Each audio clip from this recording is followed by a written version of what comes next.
آپ اس کیس کو قریب سے دیکھتے رہے، اس پر تبصرہ کرتے رہے. آپ ہی نے ہمارے پروگرام میں کہا تھا کہ جو جج صاحب ہیں انہیں ٹرائل کورٹ میں باقاعدہ طور پر گواہوں کو سننا چاہیے تھا، ایسا نہیں کرنا چاہیے تھا کہ انہوں نے گواہ نہیں سنے. اور یہ معاملہ جو ہے اب سپریم کورٹ بھی گیا، ہائی کورٹ بھی گیا. سپریم کورٹ نے تو کہا کہ ایکس پارٹی ججمنٹ دے دیا گیا ہے، کیس کے میرٹس پر بہت زیادہ سوال اٹھایا. پھر اسلام آباد ہائی کورٹ نے بھی پچھلے دنوں کیس کے میرٹ پر سوال اٹھایا کہ ٹرائل کورٹ کے جج کو یہ نہیں کرنا چاہیے تھا. آپ کو نہیں لگ رہا نہ صرف یہ معطل ہونے جا رہا ہے جس سے سزا معطل ہو جائے گی اور رہائی کا موقع عمران خان صاحب کو ملے گا، بلکہ یہ آگے کلعدم بھی ہونے جا رہا ہے اپیل میں، جو ہم نے ہائی کورٹ اور سپریم کورٹ کے آبزرویشنز دیکھے ہیں، جس سے ان کی نااہلی بھی ختم ہو جائے گی؟ دیکھیے خانزادہ صاحب، ایک تین باتیں ہیں جو بڑی مد نظر رکھنے والی ہیں. تین دلائل بڑے بنیادی اہمیت کے حامل ہیں اس مقدمے میں. باقی جو آج امجد پرویز صاحب کے دلائل تھے وہ ایک تفصیلات ہیں جو میرٹس پر مبنی ہیں، جو کہ بہرحال سسپینشن اور سینٹنس جہاں معطلی کی سزا ہوتی ہے وہاں اتنی تفصیل میں عدالتیں جایا نہیں کرتی. لیکن تین باتیں اہمیت کے حامل ہیں. نمبر ایک تو یہ سزا بڑی شارٹ ہے. 3 سال کی سزا قانون میں شارٹ تصور کی جاتی ہے، اور شارٹ سینٹنس کا اصول یہ ہے کہ اس میں بہرحال ضمانت ہو جایا کرتی ہے اور میرٹ پہ جائے بغیر صرف یہ ایک ہی دلیل کافی ہے ان کی سزا معطل کرنے کے لیے.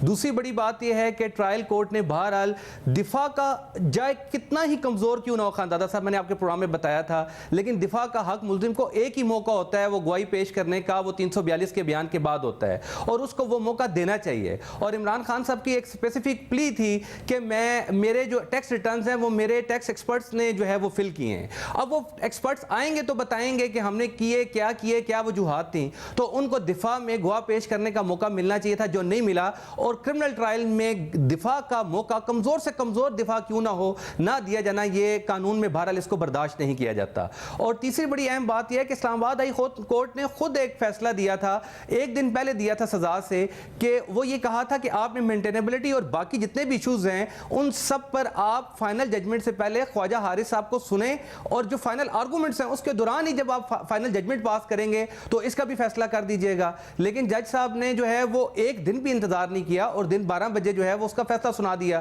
تو فائنل آرگومنٹس جو ہے وہ بھی کرمنل ٹرائل میں ایک وکیل کا بنیادی حق ہوا کرتا ہے، کلائنٹ کا، اس کو سننے ہوتے ہیں ملزم کا. آپ نے فائنل آرگومنٹس لازمی سننے ہوتے ہیں، یعنی ایک سبسٹینٹیو رائٹ ہے. یہ فائنل آرگومنٹس کا رائٹ جو ہے سول سی آر پی سی پی سی میں نہیں ہے، لیکن سی آر پی سی میں اسپیسیفکلی لیجسلیچر نے دی ہے. تو یہ 3 گراؤنڈز ایسی ہیں، میرٹس پر نہ بھی جائیں، باقی چیزیں نہ بھی کریں تو بہرحال یہ سزا معطل ہونے کے اس کے امکانات ہوتے ہیں اور ہیں. اور یقیناً اچھا جب اس کی سزا معطل ہو جائے تو اپیل کا بہرحال سماعت کا ایک اپنا مرحلہ ہوا کرتا ہے.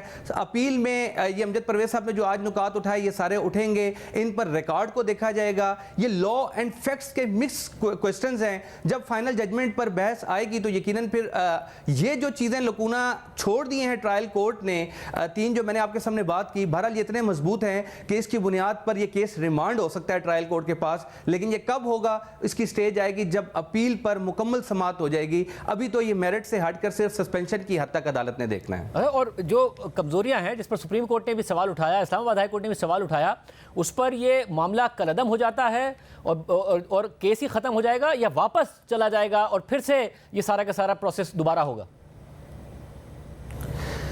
دیکھیے اگر تو یہ جو کمزوریاں ہیں ٹرائل کی جس میں حق دفاع نہیں دیا گیا، جو اس کو متاثر کیا گیا ہے ٹرائل کورٹ کی، تو یقیناً اس کی بنیاد پر کیس تو ختم نہیں ہو سکتا.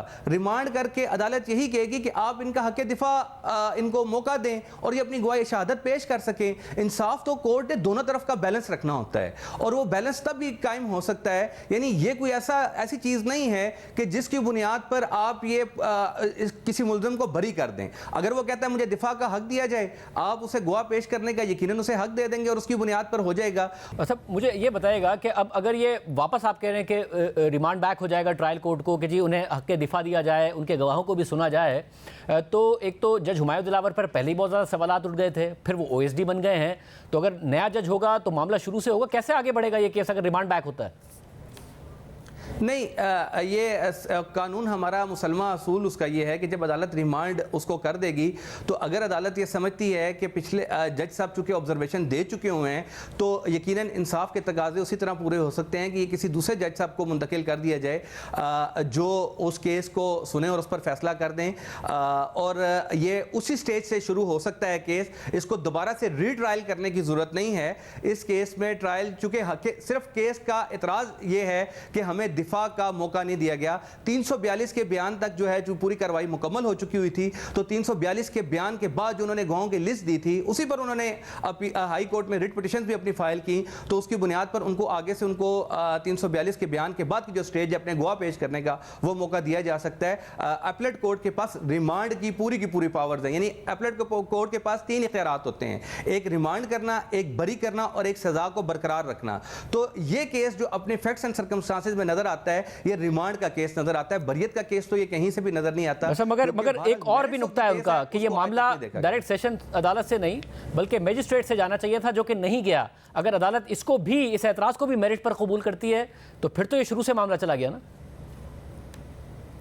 ہاں, اگر وہ ان اعتراضات کی طرف عدالت جاتی ہے یقیناً مینٹینیبلٹی پر, یعنی عدالت یہ کہتی ہے کہ کمپلینٹ مینٹینیبل ہی نہیں تھی, ٹائم بارڈ تھی, 120 دن والا بھی معاملہ, جی عدالت اس پر کہتی ہے, تو پھر اس کی بنیاد پر تو یقیناً یہ جو ایسے سوالات ہیں, اگر میرٹس جو کمپلینٹ کی انیشیٹ کرنے کے جو سوالات ہیں ان پر اگر عدالت یہ کہہ دیتی ہے کہ یہ تو ٹائم بارڈ تھی, وہ کہتی ہے کہ جناب میجسٹریٹ سے ہو کر جانی چاہیے تھی, یا یہ جو مجاز افسر تھا جس نے سائن کر کے دیے وہ مجاز نہیں تھا, تو اگر ان تینوں نکات پر اگر عدالت ان تینوں نکات کو مان لیتی ہے پھر تو اس کا مطلب یہ عدالت نے کیس کی بنیاد کو ہی کالعدم قرار دے دیا.